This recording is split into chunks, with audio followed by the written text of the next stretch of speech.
La vocación incipiente. Cuando, muchos años atrás, decidió ser escritor, tuvo muy claro que no le interesaba gastarse una vida de artista. Lo incomodaba todo ese afán que ponían los debutantes en hacerse ver distintos cuando en un mundo sin literatura el escritor de suyo era un individuo diferente. La vestimenta y el aparato accesorio que se solían vincular con el literato le resultaban anacrónicos y absurdos. Si había logrado convencerse de que aquel oficio escarpardo se prestaba bajo cierta fatalidad, no lo convencía en cambio a la alborotada vida bohemia. Se propuso entonces escribir 1 hora al día, que al cabo, si bien le iba, aumentaría a 2. Pero cumplir con una disciplina así le parecía casi imposible. Practicó al principio, completando más o menos el tiempo fijado frente al reloj, pero fracasaba al intentar ir más allá de la 1 hora. Cuando se dio cuenta de que escribir frente a un reloj asemejaba su tarea a una rutina de ejercicio físico, prescindió de aquel y fue capaz de permanecer sentado durante las 2 horas que se había propuesto, intentando desarrollar breves relatos que difícilmente podían pasar como cuentos. También quiso probar suerte con la poesía y llegó a sentirse satisfecho con una docena de páginas de prosa poética que garabateó inspirándose en los atardeceres, la lluvia o el cielo nocturno. Y si bien algunos amigos, entusiasmados con sus versos, lo animaban a seguir por ese camino, una dura voz interior lo convenció de lo contrario. Al poco tiempo de practicar, así se le olvidó de contar las horas, escribía como loco, obsesionado en darle forma a imágenes e ideas que se resistían a ser expresadas. Pero siguió una etapa en que solo se sentó a la máquina cuando creía tener algo que decir, y a cambio se aplicó a leer. A mitad de la carrera, concibió la escritura de su primera novela. Tenía que ver con la propia escritura, y entre sus esbozos contaba con una relación entre 2 hermanos, ambos escritores, que ocupaban el mismo dormitorio. Las voces de cada uno poblarían el texto, con la dudosa novedad de que a momentos el lector ignoraría quién hablaba. Durante el tiempo en que agrupó notas y planes, el proyecto ocupó por completo su atención, al grado de transpirar su clima obsesionante hacia sus propios sueños. Antes de dormirse llegaban a su mente ideas acerca de cómo podía armar el libro, propuestas que en ese plácido umbral le parecían brillantes, pero que luego, despierto, al tratar de darles forma una vez que lograba dárselas, resultaban ingenuas. Solo habló de ese trabajo con un par de profesores de la universidad. Uno de ellos demostró entonces algún interés por su obra en ciernes, aunque lo que debió interesarlo de veras fue que, desde esa edad, Braulio pensara que en enfrentarse a esos propósitos de largo alcance que exigían una inconmovible voluntad literaria. Tenía unos 20 años cuando se presentó en su vida Sofía, la mujer que empezó a partir el corazón en pedacitos y con la que viviría décadas más tarde. En ese tiempo, durante el último año de su carrera, Sofía le inyectó un germen de amor rabioso que entonces lo sumió en una prolongada etapa de alcoholismo y desesperación contra la que solo tenía como defensa y consuelo el ejercicio literario. Para su fortuna, Sofía dejó a medias la carrera de letras y desapareció de su vista. A pesar de su soledad, Braulio vivió una época de verdadero descanso y nuevas oportunidades. Al final de un concierto de piano conoció a Estela. Lo atrajo la chispa de felicidad y picardía que cintilaba en sus ojos. No fue sino hasta luego de la primera semana en que salieron juntos que empezó a preguntarse cómo se vería desnuda y si, en caso de darla, sería buena su pelea en la cama. Aunque la segunda pregunta tenía más de una prevención fantasiosa que de verdad, muy probablemente Estela era virgen. Se le había demostrado el hecho de que no respondiera velozmente a su llamado. En cuanto la quería besar, ella le respondía de manera muy débil o bien cortaba sus besos a medio camino, a media respiración, cuando apenas ambos estaban dejándose llevar, y lo interrogaba con la mirada encendida si la quería de veras. Así y todo parecía ajena a la sensualidad. Consideró que debía esperar, todo llega a su tiempo, hasta la mujer más deseada. Desafortunadamente, Estela no era la mujer más deseada por él. No obstante, se habían vuelto ya costumbre las visitas que le hacía varias veces por la semana. Empezaba a sentirse a disgusto con aquella situación que exigía mostrarse en público con las mujeres que conseguía seducir de vez en cuando. Se prometió entonces no salir con nadie en quien no viera un prospecto presentable. Estela era un prospecto con el que incluso podría formar un matrimonio, y decidió, en efecto, casarse con Estela. Pero ella solo ocurría cuando terminara de escribir su primer libro. Todo el tiempo que no pasaba con Estela lo dedicaba por completo a escribir. Aunque para sus amigos se volvió huraño y en extremo celoso de un trabajo cuyo buen desempeño parecía que dependiera su vida, para la familia de la muchacha se convirtió sin más en el pretendiente ideal.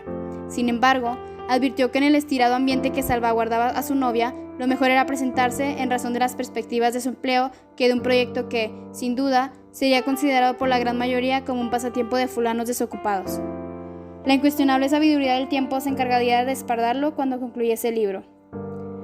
Como su apariencia y el comedimiento con que trataba a su familia le tenían satisfecha, a Estela no le importaba demasiado que la otra parte del tiempo en que su novio no estaba con ella se la pasara planchándose las nalgas sentado hora tras hora ante una máquina de escribir que ni siquiera era eléctrica, porque confiaba que aquella obsesión acabaría por completar su ciclo, dejando a Braulio con las ganas tan desgastadas que no volvería a pensar en repetir una babosada sin provecho como esa.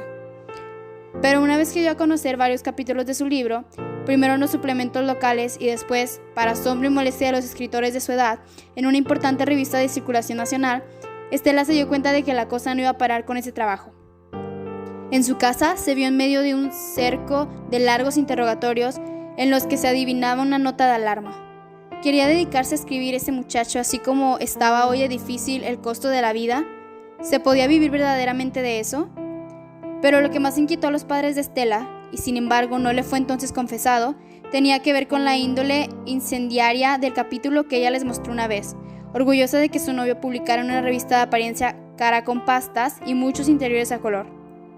Apenas una parte de la novela que casi terminaba, en aquel texto era posible apreciar el sumario ajuste de cuentas que su autor se había propuesto aplicarle a la generación literaria a la cual pertenecía y, como la circunstancia histórica lo obligaba, a la precedente, una legión de farolones y veletas de la política, de invertidos y pederastas, que vivían en la minúscula gloria de un pasado en el que se hundieron hasta el cuello en la mierda de la militancia mercenaria y la desinhibición sexual, con la idea de que todo eso los nutriría para convertirse, al fin, en los grandes escritores que se merecía entonces la ciudad. El sentir de los padres de Estela se basaba en la sutil consideración de que si en principio un escritor debía testimoniar acerca de lo que conociera, en su primer intento del peso, Braulio lo había hecho sobre un universo que le era muy familiar, el literario, y con razón o no lo había escarnecido, de tal modo que si accedía próximamente al mundo con el que tanto trabajo, gente como ellos se esforzaron en construir, aquel escritor polino, tan pronto lograra habituarse a su tónica y comprendiera el mecanismo de sus receptores sociales, aquel joven escritor que con suma mordacidad se había propuesto barrer y trapear el mundillo cultural del que venía, difícilmente podría escapar a la tentación de escribir sobre la clase que estaba por abrirle las puertas. Durante la escritura de su libro, aprendió que lo abrupto del oficio no era en sí narrar las escenas que con mayor obstinación lo visitaran antes de sentarse a la máquina, sino adquirir una paciencia monumental que lo mantuviera un día tras otro tecleando sin desmoralizarse cuando la historia encallarse en un punto muerto. A medida que se fue avesanando a aquel trabajo por el que nadie le pagaba, se había creado entre él y la escritura una compenetración tal que la paciencia parecía menos un acuerdo de su voluntad que una atmósfera inclusive táctil cuyo ámbito placentario lo retuviera el tiempo justo que él mismo se había fijado de antemano dentro de la habitación que había montado como estudio. Se había ido de la casa de sus padres y vivía ahora en un pequeño departamento de 3 piezas, sin contar la cocina de mentiras y el baño, al que se llevó sus libros, su cama y un par de sillones. Tan pronto se mudó, dispuso que su recámara fuese la primera pieza, situada a la derecha de algo que no debía ser la sala comedor, y que en realidad tenía apenas espacio para colocar una mesa con 4 sillas, un sofá que muy poco se usó y que se acabó pudriendo de viejo, y 4 de sus 7 inseparables libreros. Enseguida de la pieza que ocupaba como recámara, había otra del mismo tamaño en la que acomodó los 3 libreros restantes, y 2 mesas que mandó hacer para la máquina de escribir y sus papeles, además de un viejo aparato de sonido del que solo funcionaba, y muy mal, el tocadiscos. Este lugar recibió el nombre de estudio, y fue allí donde, sobre todo por la noche, escribió largas horas, siempre con la sensación de hacerlo en compañía de los citadinos por la persistencia de su paraunda, aun cuando sabía que la ciudad en cuyo seno habitaba lo había tenido por fuerza que exiliar igual que a una limaña silenciosa. A pesar del desaliento que en ocasiones lo abatía hasta la inactividad, y de que entonces se desempeñaba como oficinista para poder concentrarse su incipiente vida de escritor, un par de décadas más tarde solo recordaría aquel tiempo a partir de la escritura de su primera novela, como si nunca hubiera sido presa de la desazón del oficio o como si los asuntos cotidianos del día jamás entorpecieran una larga e ininterrumpida noche dedicada a la creación literaria. Menos por su modesta construcción que por el deseo de conservar una parte de intimidad a salvo de la presencia de Estela, su novia no pisó aquel departamento en rigurosas funciones, sino cuando, ya por mudarse a la casa que les había hecho construir, lo ayudó a meter sus libros en cajas y a decidir qué muebles se iban con ellos o acababan con los amigos. Había también por parte de Estela un halo de recato que le impedía entrar a la casa de un soltero que además era su prometido, de tal modo que el estudio y, en consecuencia, el departamento de Braulio guardó cierto prestigio de interdicción, como si aún ante su puerta, al fin deseosa y convencida de entrar, el paso le estuviese para siempre vedado. Sí, muchas veces Braulio llegó a considerar de esta forma su mundo sin ella, tenía en cuenta que solo se trataba de una situación pasajera y que ya vendría el tiempo en el que por deber marital Estela ocuparía por completo, sin remisión, el lugar de la escritura. Una semana en que Estela salió con su familia de vacaciones a la playa, dos amigos de Braulio que vivían en otra ciudad lo visitaron.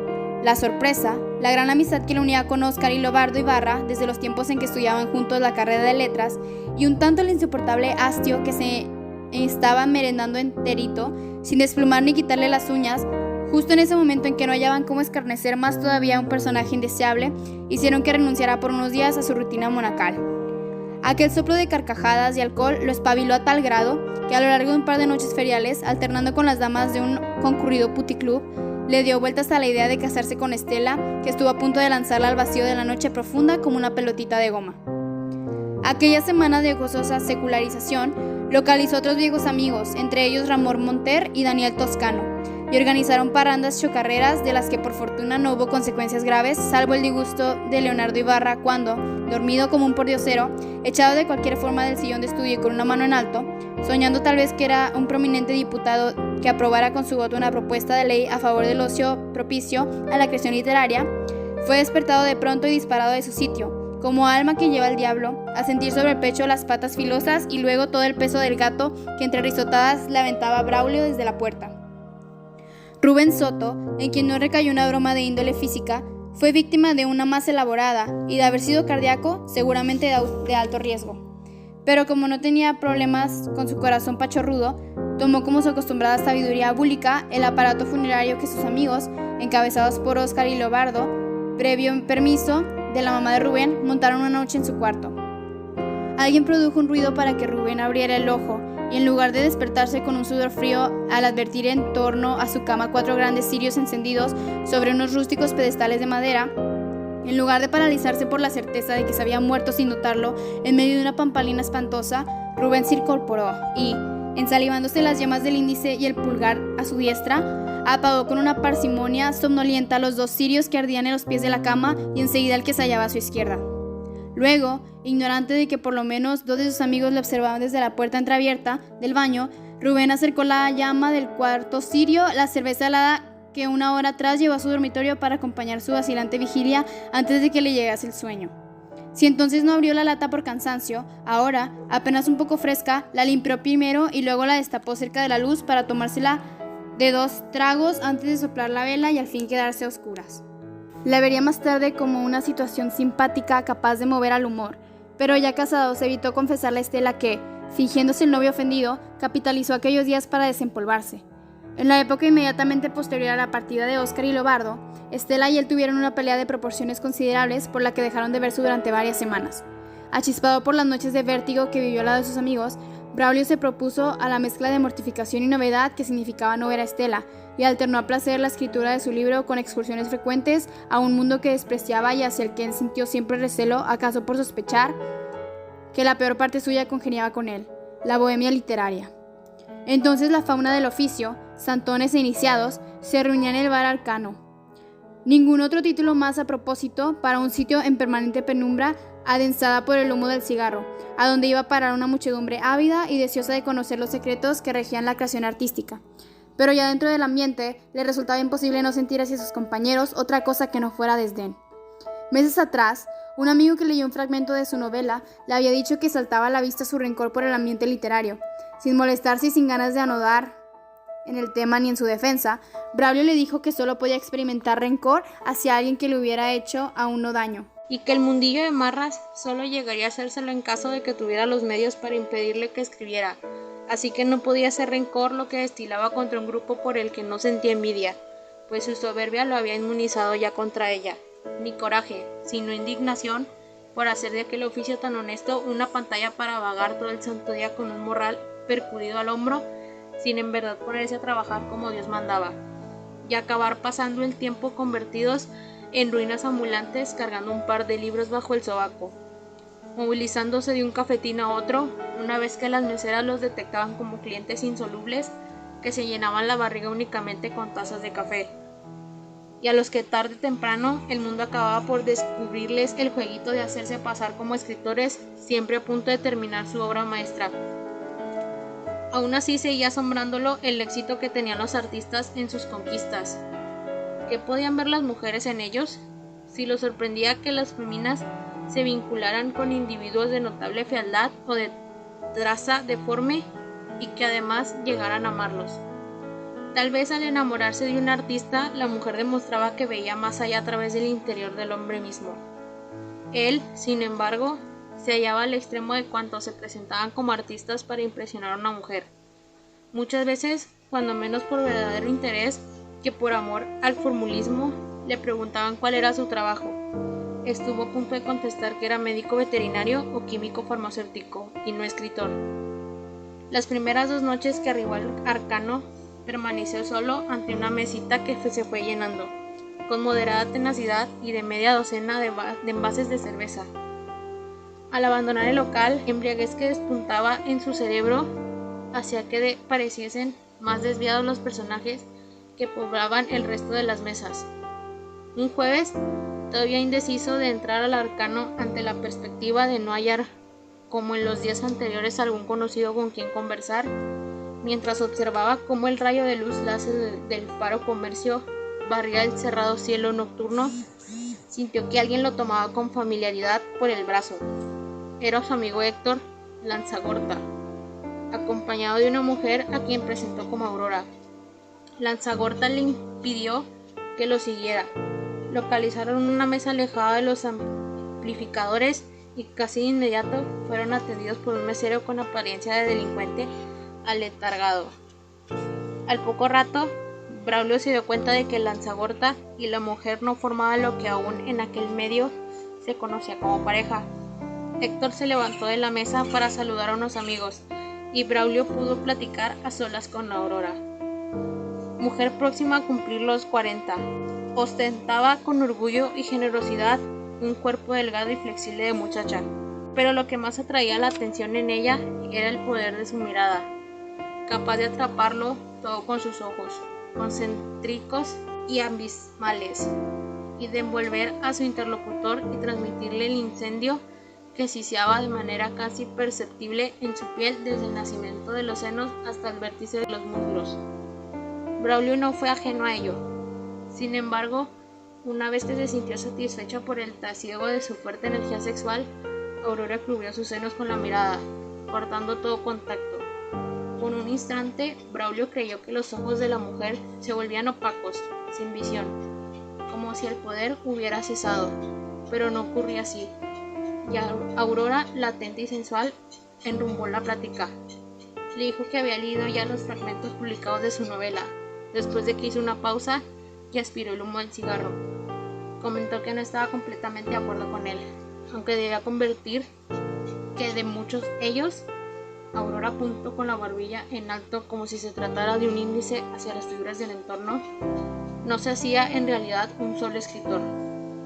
Claro que había excepciones, como la cuentista Patricia Laurent, a quien desde hacía mucho no se le veía por allí, y de las que algunos aseguraban haber observado en torno a ella, pasada la medianoche, un halo de estrambóticos demonios larvarios empeñados en hacerle la existencia imposible.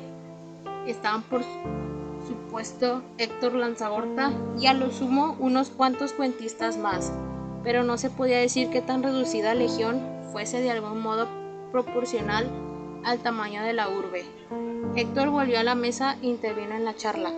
Como Aurora respecto a Braulio, él no estaba por entero de acuerdo con ella, pues consideraba también la novelista por despuntar, en la que tenían parte de Daniel Toscano, su amigo Braulio Guerra y otros más como Leobardo Ibarra. Aurora dibujó sobre la mesa un círculo con el índice, como si lo pasara sobre la boca de un vaso, mientras el poder en sus ojos se volvía a reactivar y transmitía el siseo incendiario de su piel, A esa altura resultaba evidente que Aurora y Héctor eran solamente amigos, y si ella había empezado a insinuársele a Braulio con la idea de serle infiel a su acompañante, era para medicarse un placer que se le antojaba igual o tal vez mayor, un tanto por un vago sentido del buen gusto y otro por el afán de seguir con sus fantasías adulterinas. Aurora esperó a que Héctor dejara de nuevo la mesa para pedir a Braulio que se vieran el día siguiente, de preferencia en un lugar donde estuviesen solos. Él sugirió que pudiese ser en su casa, pasaría por ella a algún café y luego le mostraría su estudio. Aurora sintió. Minutos después se fue del Arcano con Héctor Lanzagorta. Tal como acordó con ella, la recogió al otro día al atardecer. Llovía suavemente, pero sin trazas de que fuera a escampar al poco rato. Además de que gracias a ella supo que llovía dentro de uno mismo cuando llovía allá afuera.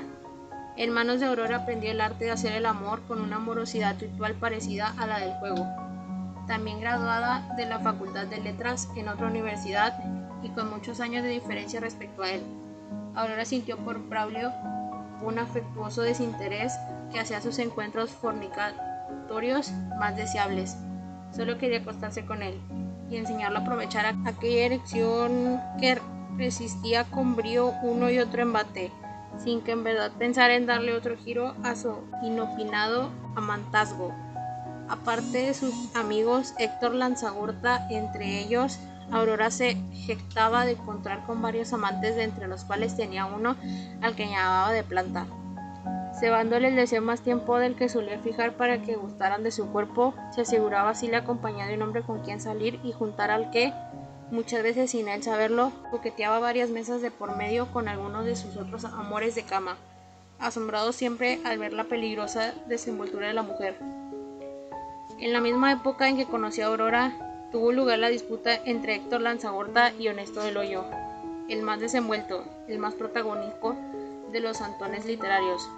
Héctor publicó por esos días un libro de cuentos que Honesto se encargó de poner como una piltrafa. El desprecio concreto que Héctor le dedicaba entonces devino escandalosa homofobia. Enterado de que el ofendido no desaprovechaba ocasión para quejarse, tildándolo de homosexual como si revelara un gran secreto, Honesto no dudó en intensificar sus ataques de manera tan ingeniosa que incluso movían a la risa a los amigos de Lanzagorta, más cuando éste empezó a rondar su casa con el propósito de propinarle una rigurosa golpiza, tal como le había anunciado en el Arcano. Honesto prefirió hacerle a Héctor cortes llamadas telefónicas invitándolo a una tregua. Podían comer juntos o tomarse una copa y olvidarse de aquella rencilla que no llevaba a ninguna parte. Héctor consintió en verse la noche siguiente con Honesto en un bar de moda. Al verlo llegar, alzó una mano para indicarle la mesa donde lo esperaba. Héctor lo conocía más bien de vista. Alguna vez intercambió con él un par de palabras durante un tiempo brevísimo que le impidió hacer una mejor lectura de su rostro. A pesar de lo que sentía contra él, mientras tomaba asiento, pensó de los malquistados se veían con la misma curiosidad de los enamorados a primera vista, que sin saber sus nombres mutuos deseaban conocerse a la mayor oportunidad. Héctor pidió un whisky con soda. Con un movimiento veloz, dejó sobre las sillas que había a su derecha una caja de cartón algo más grande que las utilizadas para vender las rosas del invernadero. Los primeros 10 minutos los acaparó Honesto, echando mano de una untuosa palabrería de cuyo fondo Héctor pudo entresacar que aquel esforzado escritor y promotor cultural tenía toda la disposición del mundo para en lo venidero llevarse más cordialmente con los jóvenes autores que como él escribían la literatura de la ciudad, así como invitarlo algún día a su departamento para que conociera su biblioteca y, caso de hallar un título que necesitara, se sirviese de ella con entera confianza. A lo largo de aquel soliloquio, Héctor asintió con desgana, sin apenas evitar una expresión hosca, hasta que se hartó, incluso de sí mismo, por haberse prestado el juego de comparecer amistosamente con alguien a quien durante los días anteriores solo pensaba en medio matar a punta de cabronazos. Cuando asqueado imaginó así debían ser los encuentros preliminares entre Honesto y los amantes de ocasión. Héctor se dijo que era momento de actuar. Dijo que no tardaría mucho. Se dirigió al baño crispando la mano sobre la caja de cartón. Y entonces empezó a sentir lo que consideró una cadena de efectos producida por un probable envenenamiento. En lugar de ocupar uno de los mingitorios separados entre sí por divisiones, se encerró en uno de los cubículos donde estaban los excusados. Colocó la caja encima del tanque y luego, al bajar la cremallera de la bragueta, sintió el frío. Empezó a experimentar mucha culpa, al extremo de que creía ser observado por alguien. Escuchó los ruidos del interior, una puerta cerrándose de golpe, pasos de personas moviéndose cerca. Entonces advirtió la claridad de los diversos ruidos que ocupaban su oído, dejando el tacto y la vista a merced del mundo inmediato. La memoria creaba la ilusión de cristalizar cada instante sin la posibilidad de ahondar demasiado en sus rincones. El ruido, sin embargo, persistía allá afuera. ¿Sería verdad que lo acechaban y querían atraparlo? Tal vez no, pero lo más prudente era permanecer cauto, al mismo tiempo que atentó a las funciones sensoriales y al despliegue de la memoria. Pero fue imposible estar al pendiente de Toro, estar en todo como Dios. Por un momento se imaginó un punto de percepción absoluta al cual llegaban todas las sensaciones y manifestaciones existentes. La ansiedad del acecho ocupaba ahora tanta importancia como el oler y el oír, el ver y el tocar, y el pensar que no había razón para sentir la menor culpa. Y si lo hubiera, no podía saberlo entonces. Efectuar una acción tan simple como orinar, cerrarse la bragueta y salir de aquel baño le exigía toda su atención, como si nunca antes lo hubiera hecho. A partir de ese momento sintió los dientes llenos de sal, su paladar, las encías, la boca completa, como si hubiese bebido de un salero. El esfuerzo que hizo para orinar había sido sorprendente. Sobre el ecuador que atravesaba sus oídos atracó un sonido continuo, un fuerte parecido al que hacen los grifos cuando el agua tarda en salir. ¿Era enredarle los sonidos exteriores? ¿No lo distorsionaba ese sonido cada vez más insistente y molesto?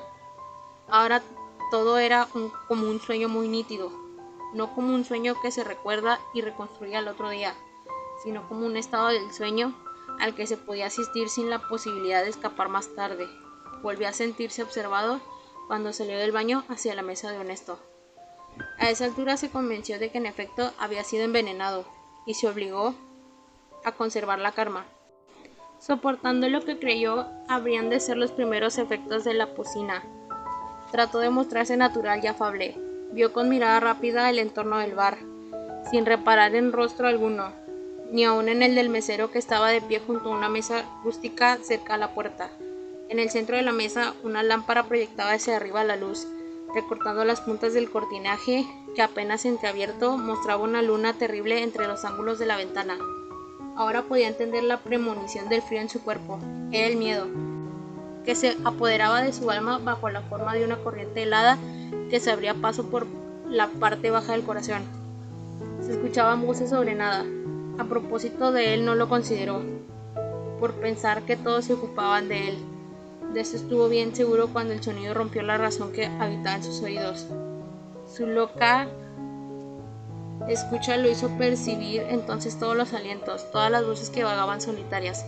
Era como si el rumor del mundo lo acogiera, haciéndolo participar de todos sus secretos y misterios. Tal vez a ello se le debía que muchos individuos andrajosos conversaran en voz alta con seres invisibles mientras recorrían las calles. Honesto observó a Héctor sin comprender la atención que prestaba al rumor anónimo. Lo vio detener su mirada de asombro en un tapiz que colgaba de una pared próxima a la mesa. Héctor oyó que los perros de la escena de caza ladraban muy fuerte, hasta casi ensordecerlo, mientras que los animales se husmeaban afuera, enmudecían durante ese momento. El ladrido cesó y pudo escuchar que alguien golpeaba los muros con fuertes puños cerrados. Imaginó que Honesto contaba con varios cómplices que a una señal convencida trepaban por las paredes del bar. Aquellos enemigos invisibles extendieron sus pasos furtivos por la azotea como una lluvia rápida y premonitoria que iba cerniéndose losas arriba sobre la conciencia abierta en que se había convertido la pobre cabeza del cuentista. Muchas personas se incomodaron por su gesticulación y su mirada. Se habían dado cuenta que su locura, que no hablaron a voces de lo que le estaba pasando, ni rumoreaban acerca de sus movimientos, por mínimos que fueran, según lo refirió después a sus amigos. Alguno llamó a un mesero para indicarle el malestar que se evidenciaba en él y el posible peligro que corrían sus compañeros. Pero no fue sino eso. Sin embargo, Héctor Lanzagorta aseguraba haber escuchado su nombre, repetido muchas veces de una manera burlona, como solían hacerlo de niños, él y sus compañeros, usando el nombre del pérvulo que habían acordado marginar de su grupo. Como entonces no se mostró agresivo, Honesto se tranquilizó. Héctor se fingió relajado y sereno. Honesto alzó su vaso y se terminó el resto de la bebida de un trago. Al regresar el vaso a la mesa y dirigir su diestra hacia la rodilla de la pierna que tenía cruzada sobre el muslo de la otra, en el instante en que giró su rostro para buscar al mesero, Héctor Lanzagorta desgarró la caja de cartón y sacó de ella un enorme pene de plástico, con las venas resaltadas a lo largo del tronco y dos discretos testículos despuntando en su base. Se incorporó violentamente de la silla y luego de agarrar a Honesto por los cabellos con la mano izquierda, con la mano derecha hizo que se tragara el miembro. Honesto estuvo a punto de morir de asfixia. Lo ayudaron a recuperarse dos meseros que lo vieron debatirse en el suelo, con el rostro amoratado, mientras Héctor lo contemplaba de pie y ya sin sentir odio, sino tan solo curiosidad por la forma en que se le presentaba la muerte. Cuando volvió a respirar y se halló fuera de riesgo, Honesto pagó la cuenta y se fue del bar. No quiso levantar cargos contra Héctor. Más tarde llegó una ambulancia y un par de enfermeros corpulentos cargó con aquel individuo manso que decía ser el cuentista Héctor Lanzagorta. Braulio se enteró de todos estos pormenores por la boca del propio Héctor. Lo visitaba todos los días por un sentimiento solidario que arraigó con él a ver a su colega desbaratado emocionalmente. Una vez bajo atención médica, Héctor comprobó que todo era frágil, que las cosas se mantenían apenas en pie gracias al ingenio y a la necesidad. Si buscaba el modo y daba los golpes precisos a los ángulos de aquella mesa donde estaban sus medicamentos junto a un jarrón con flores, terminaría por derribarla, para contemplar después el esqueleto de sus partes esparcidas por el suelo. Supo también que había tenido visiones cuando se obsesionaba con el recuerdo del envenenamiento y miraba, por mirar nada más, las sombras vesperales proyectadas en las esquinas de la pared, a un lado del ventanal. Una vez las legiones del maligno trataron de emerger desde el fondo de la sombra. Por fortuna, la imagen de Cristo en la cruz, que amparaba su cabecera, lo había protegido. Cuando le contaba esto, su mirada se volvía temerosa. Pero ya que comenzaba a hablar y observar el rostro atento de su interlocutor, Héctor adquiría de nuevo fortaleza y seguridad. Braulio entonces lo tomaba por los hombros y le decía, con voz firme pero suave, que ya no debía pensar en algo que con toda seguridad fue obra de una imaginación nerviosa. Héctor se restableció al poco tiempo. Sin embargo, Braulio lo sorprendía observando las cosas con mirada triste. Parecía decepcionado porque su locura solo había estado de paso, desterrándolo súbitamente de un mundo que lo supo acoger como nunca antes y nunca después, el mismo inexplicable lugar sobre el que a momentos se suspendía su mirada. Las vacaciones habían terminado. Tenía que buscar a Estela y reconciliarse con ella. De ocasionales los encuentros con Aurora se tornaron casi diarios. Muy pronto ambos obviaron el camino a casa de Braulio sin citarse en el café. Él solía hablarle a su trabajo y comentar, ora con indiferencia, ora con dejo de ansiedad, que la esperaba en su casa. A pesar de que en la cama gritaba como enloquecida, Aurora podía pasar por una mujer discreta. Estacionaba su automóvil cerca del departamento y a paso rápido llegaba a la puerta, que a los primeros golpes breves se abría con Braulio tras de ella. Puesto que su placer empezaba a cocinarse desde el momento en que había deseado, usaba vestidos ajustados para darse cuenta de que sus pechos regulares y firmes, de su estómago plano y de un algatorio terso y bien cuidado que constituía su mejor tarjeta de presentación.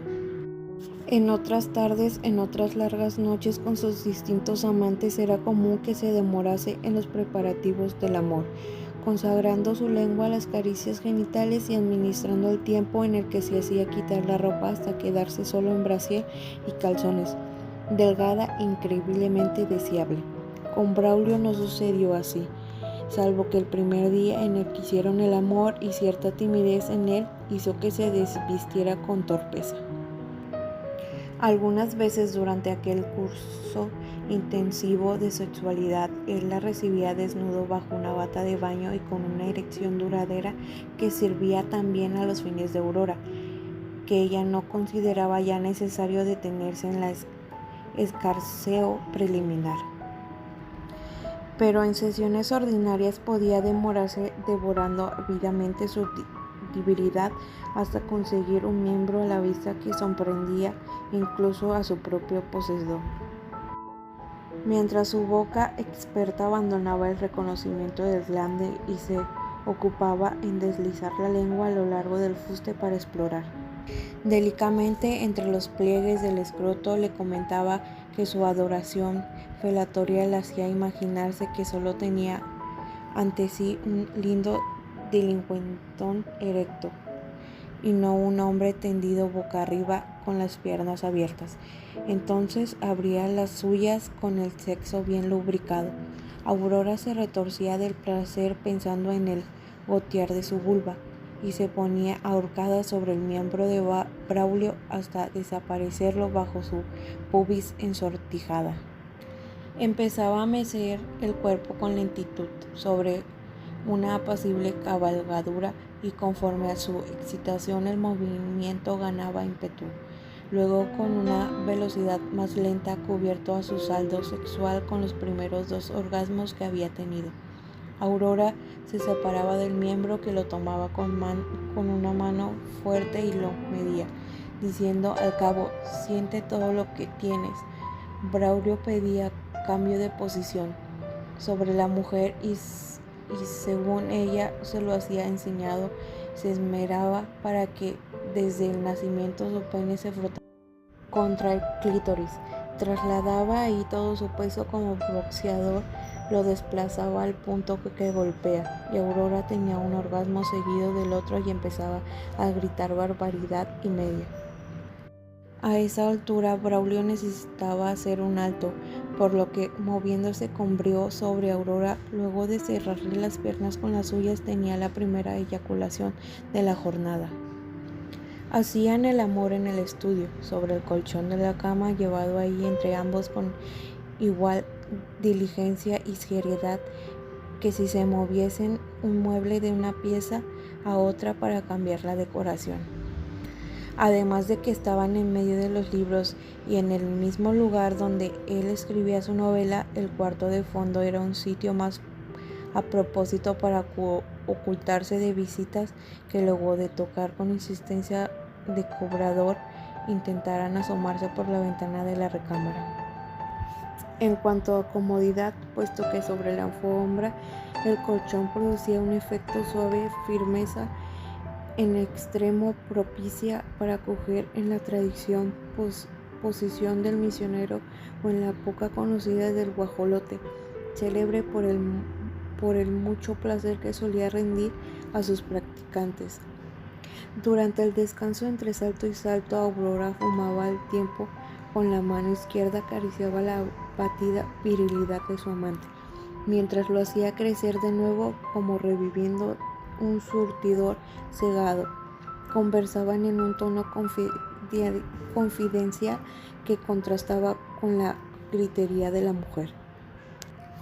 Casi anochecía cuando, muy serio, Braulio le comentó que en cualquier momento buscaría a Estela, sin mostrar inquietud ni malestar, salvo que en el hecho de que encendía otro cigarro enseguida del que apenas había aplastado contra el cenicero.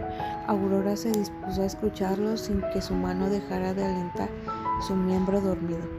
Decisiones y giros así no le extrañaban, pero sentía que por dentro irritaba una pequeña tristeza, tal como le sucedía siempre cuando debía prescindir de alguno de sus amantes. No se lo dijo, pero estaba visto que por la intensidad y frecuencia de sus encuentros, Braulio había asumido el papel de su macho de plata, sin hacerlo esperar ni rabiar de ganas por acostarse con ella. Solo una vez le pidió que fuera al Arcano por su cuenta y escogiera una mesa próxima a la que ella y otro de sus amigos ocuparían. Si algo parecido al amor hizo que Aurora le diera la categoría de plata acordándole los pasos, algo semejante lo tomó por asalto cuando vio a la mujer untando su cuerpo al otro hombre. De vuelta a su casa se consoló al pensar que jamás tendría una relación seria con Aurora, a causa, primero, de que la diferencia de edades, pero sobre todo porque se trataba de una ninfómana con historial. Meditando así, se sorprendió al poco rato, menos molesto que vagamente divertido, presa de unos celos en ciernes. No podía ser de esa forma. Si caía en el juego, era muy posible que pronto llegara a tener que trenzarse a golpes con un fulano que gozaba además de mayor antigüedad en el regazo de Aurora. Por suerte se presentó Aurora en su departamento. Aclararon las cosas alzando un tanto la voz, y unos minutos después ambos trasladaban el colchón desde la recámara al estudio. Lo abrumó con besos y prolongados tingolontangos por todo su cuerpo hasta enaltecerlo más que de costumbre. Fornicaron como locos y ya no se habló más del asunto. Aurora sabía por boca de Braulio de la existencia de Estela, pero como él no se había acostado con ella, la muchacha no le llamaba mucho la atención. En cambio, insistía en que le contara su vida anterior sexual, con toda clase de detalles, incluso una vez que ambos entraban en calor, con excitantes ejemplos. De cualquier modo, esa vez le preguntó por Estela, y al poco rato pareció interesada en una persona que nunca había fornicado con nadie, ya que supo que había estudiado administración de empresas y que poseía una pasable cultura literaria, que era simpática y que tenía un cuerpo menudo con cierta tendencia a engordar, que para sus padres eran ricos y lo veían como un buen prospecto para su hija. Aurora lo emboscó con una pregunta que él ya se había hecho antes: ¿cómo resultaría en la cama? Braulio no respondió, mientras que entre risas Aurora le dijo que siempre podía llamarla para tener todo el sexo que quisiera. Él le explicó que precisamente por eso estaba serio y pensativo. ¿Cómo tomaría Estela que su marido cogiera con otra mujer?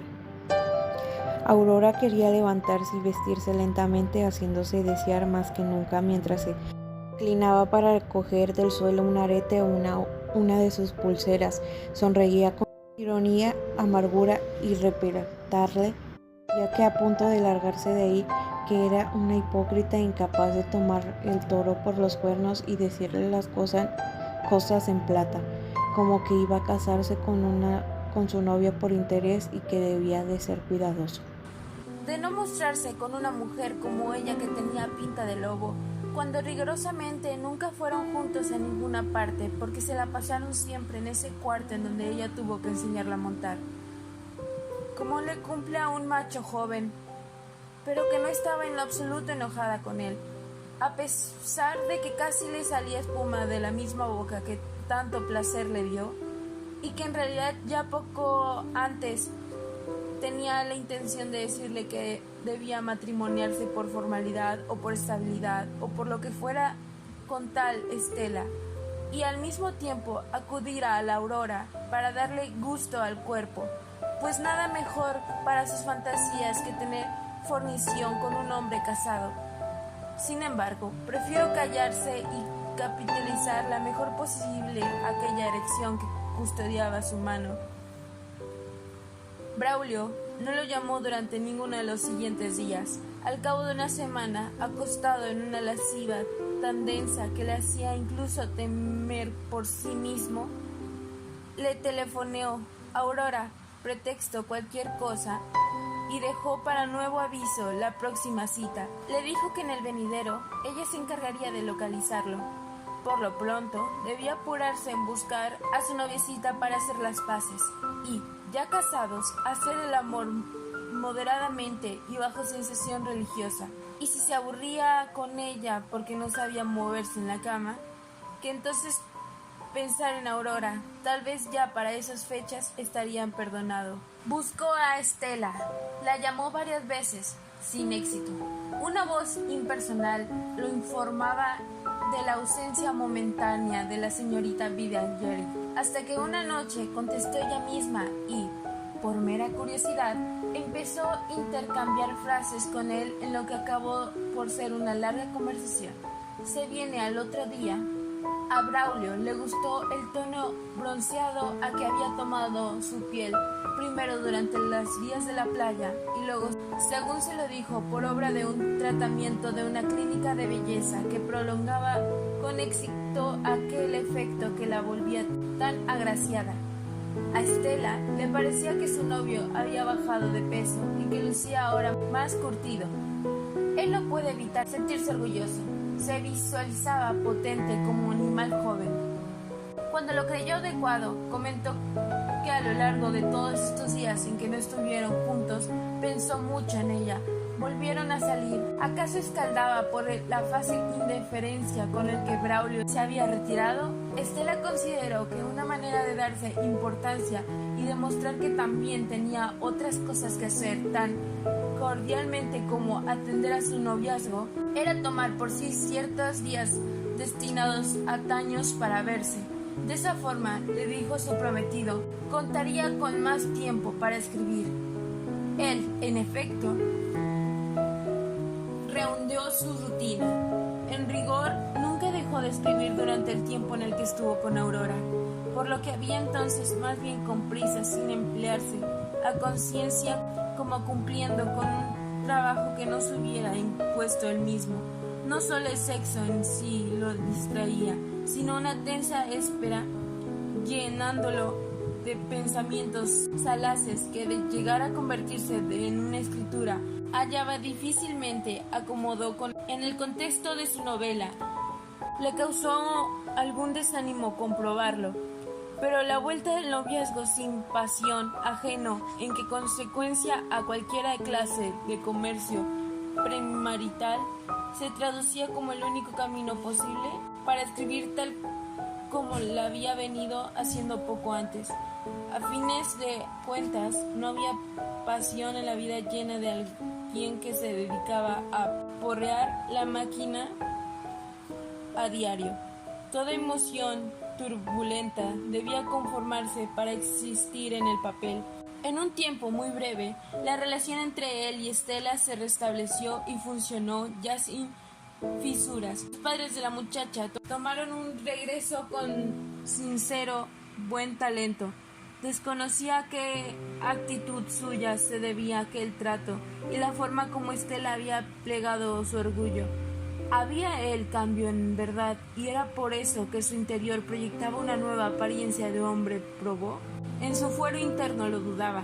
Con mirarse al espejo e indagar con un rato en sus ojos bastaba para darse cuenta en el que seguía siendo el mismo sujeto que siempre, cuyo amor por Estela no era tan grande como lo hubiera deseado.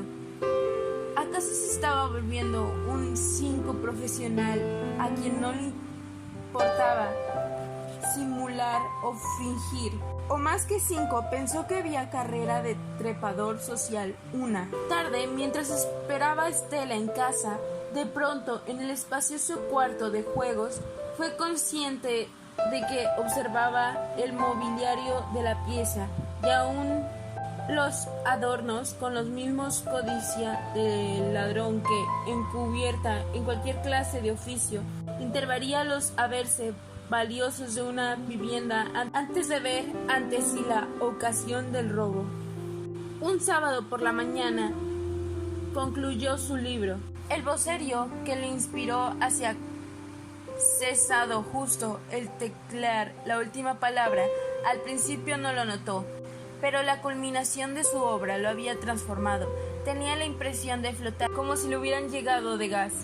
Hubo un momento en que verdaderamente lo creyó al ver sentado ante la máquina a un hombre cuya complexión asemejaba en extremo a él. Cuando tocaron a la puerta, sin embargo, la sensación se fumó y se encontró de nuevo ante su mesa de trabajo sosteniendo con el índice y el pulgar la hoja final de su novela. Se incorporó y fue a abrir. El cartero le entregó un paquete y un par de cartas y enseguida se retiró. Por la tarde, vista a Estela y llegó el origen consigo. Su novia lucía encantada. Sus ojos volvieron a cintilar con aquella luz picardia que tanto llamaron su atención. Ahora solo había que enviar aquella resma con un editor y esperar para verla convertida impropiamente en un libro. Fijaron al fin la fecha de la boda, esa misma noche bajo la carde del patio interior de un restaurante donde la música que tocaba tríos y mariachis obligaban a alzar un tanto la voz. Ellos prefirieron acercar la boca al oído del otro. Lo pensó largo rato antes de decirlo. Cuando se dispuso a hacerlo llevaba varios tequilas. Atrajo a Estela hacia sí tomándola por su hombro izquierdo, sopló suavemente dentro de su oreja y luego pensarle la lengua con lentitud. Le dijo que se casara con él. Estela se reblandeció, rindiéndose a su ternura y la sensiblería del instante, al grado de llorar de manera discreta, encubierto el manifiesto, un síntoma que consideró propicio para su porvenir en común. Tuvo una erección que casi podía considerar del 100% por su apertosidad. No podía por lo pronto incorporarse para ir al baño. Braulio hubiera querido esperar a que primero apreciara su libro. Entonces, en vista del bueno o mal resultado, sabría si podía alguna vez dedicarse solo a escribir. Pero decirle a Estela que se casarían no bien fuese publicada en su novela era aplazar la situación como sucedió más de un año atrás. El paso, pues estaba ya duda. Su boda sería dentro de 6 meses. Más que profesar un abierto ateísmo, era indiferente a la creencia en un ser que rigiera la maquinaria del universo. Sin embargo, cuando el sacerdote le preguntó si aceptaba a Estela como esposa al punto de comprometerse a respetarla y quererla, Braulio asintió con sinceridad. En su fuero interno había margen suficiente para creer en alguien que desde el cielo se encargaría de vigilar cada uno de sus actos. La mayor parte de los gastos de la boda fue costeada por los padres de Estela. Braulio se cuidó de invitar apenas a los familiares de rigor y a un pequeño grupo de amigos de quien estaba seguro que no lo avergonzaría. La medida entonces le pareció a tono con la vida que empezaría junto a Estela. Por lo demás, las amistades iban y venían, como el aire, como las aves, como el indispensable dinero. Estela se veía feliz, fluyendo ingrávida y sonriente entre los invitados, bailando junto a parejas de amigos cuando su ahora esposo no estaba con ella.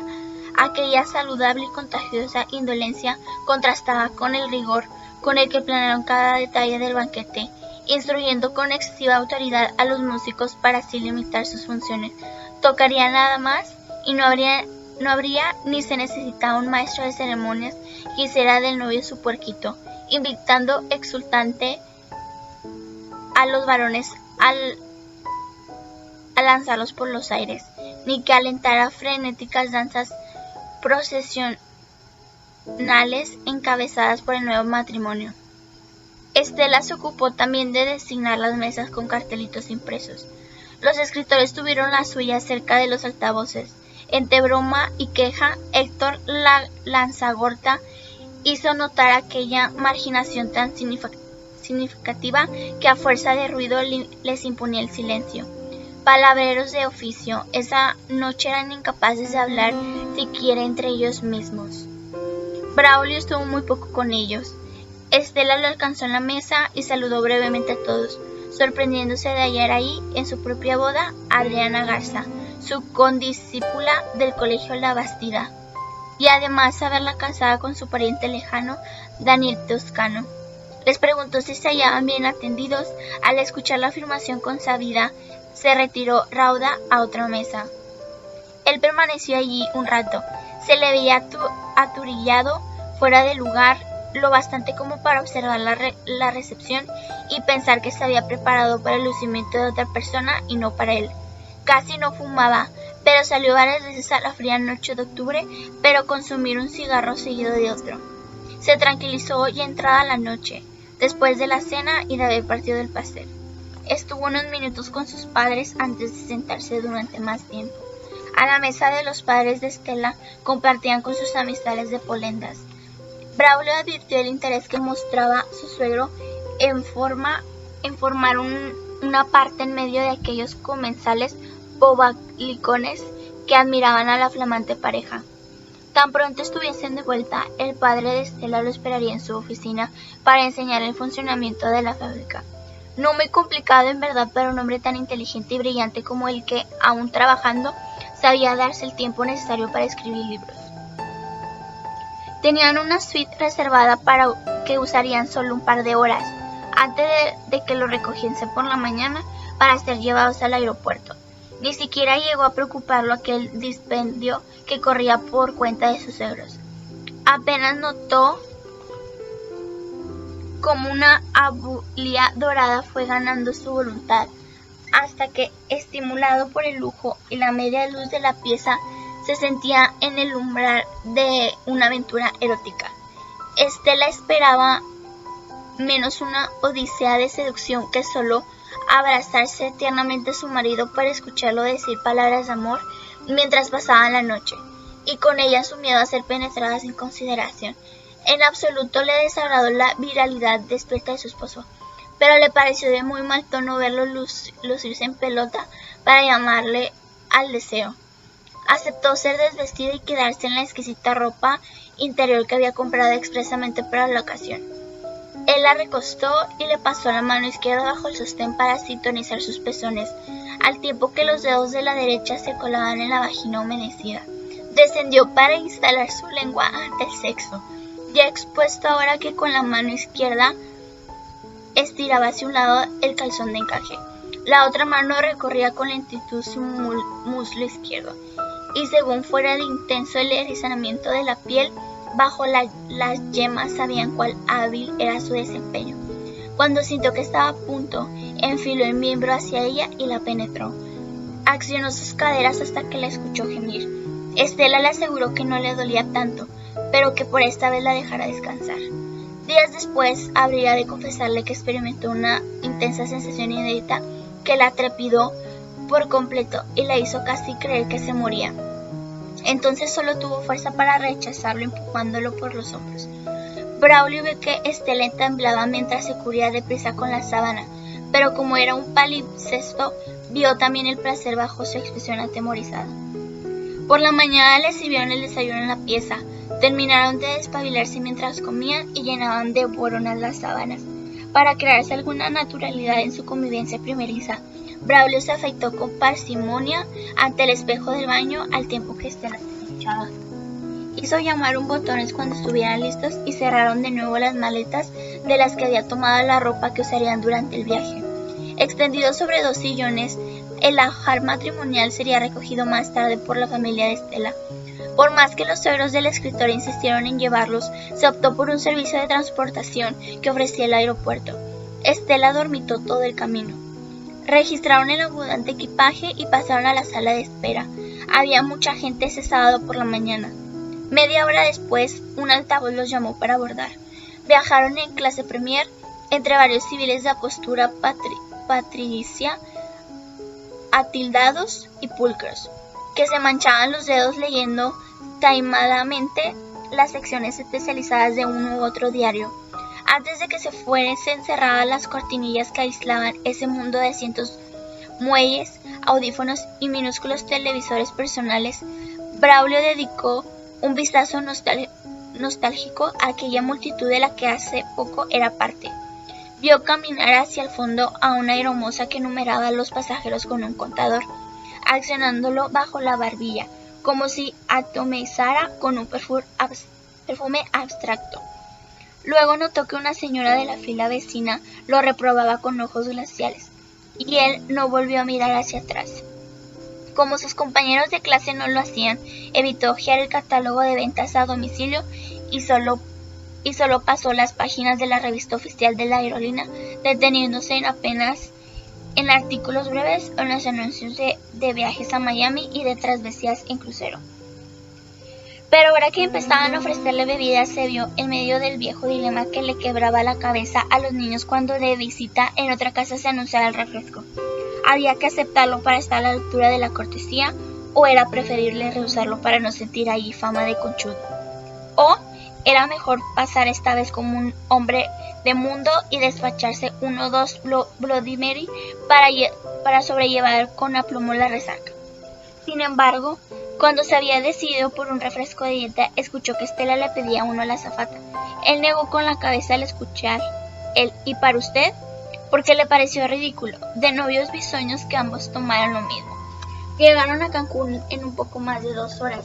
Nunca había estado allí, y tal vez por eso expresó tan ostensiblemente su asombro contra su conducta habitual.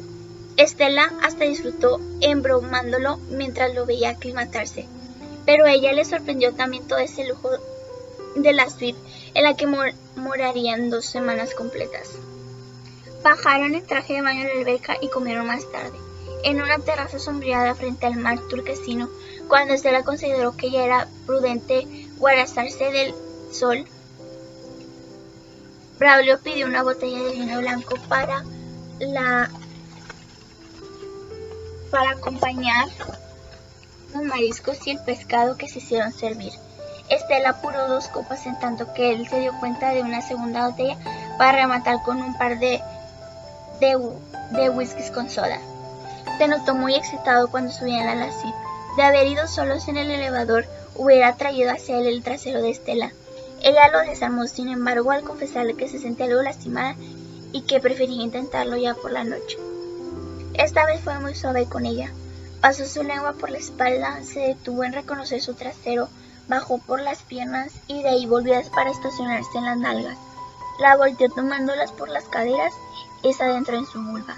Lengüeteó su clítoris con tranquilidad y curiosidad y solo paraba cuando Estela le pedía tiempo para reponerse del trepidar dilatado que la dejaban con sus orgasmos novicios. La montó al fin muy despacio. Su cabalgar fue tan ligero que Estela probó entusiasmada moviendo sus caderas contra él. Pasado un tiempo le invitó a que tomara ella el mando. Con expresión seria y concentrada, Estela insertó el miembro en la vagina y depositó pausadamente el culamen sobre los muslos de su marido. ¿Y ahora cómo le hago? Evitó reírse para no desalentarla. Plantó ambas manos en sus nalgas y la empujó hacia atrás y adelante. Nada más sale como si estuvieras columpiándote. Así, con tu cosa dentro. La movió de nuevo y consiguió imponerle un ritmo constante que para su sorpresa lo doblejó e hizo eyacular. Estela se mantuvo todavía en él un buen rato hasta que se dio por satisfecha. Durmieron abrazados. Bajaron tarde a desayunar a una hora más propia para la comida. Después fueron a la recepción. Mientras les asignaban una caja de seguridad, el vestíbulo fue ocupado en pocos minutos por decenas de parejas seguidas de sus equipajes. Eran en su mayoría recién casados y resultaba imposible franquear alguna de sus cerradas filas paralelas que desde la entrada del hotel se volteaban hacia un flanco de la recepción. Con boletos y reservaciones a la mano, asomaba la ansiedad en sus rostros cuando se le explicaba que ya tenían una determinada habitación con su espléndida vista al mar, según aseguraba la publicidad del paquete turístico, pero que habrían de esperar hasta que la pieza fueron desalojadas por los huéspedes en turno y luego arregladas por las camareras. Suspiraban ruidosamente para manifestarse tan inconformes como resignados. Encargaban sus maletas a los botones y se desplazaban todos hacia el bar, inquietos e impacientes por amurallarse en la intimidad de sus cuartos. Salvo allí al fin de la impresión que la atrajeada mecánica de los vuelos charter producía en ellos. Esa pesadilla de sentirse como bulliciosos animalitos migratorios a punto de aparearse en manada. Estela y él bordearon las filas camino a la alberca. Repitieron el mismo ritual del día anterior, añadiéndole a la sobremesa una laboriosa jornada sexual que los arrojó en medio de una señora siesta de la que emergieron cuando el sol ya había bajado. Se arreglaron con burlona parsimonia y, en pleno crepúsculo, salieron a los centros comerciales entre un tropel de turistas rústicos aspirando con la dilatación de la brisa ayudada que también le estaba sentando al principio de su vida en común.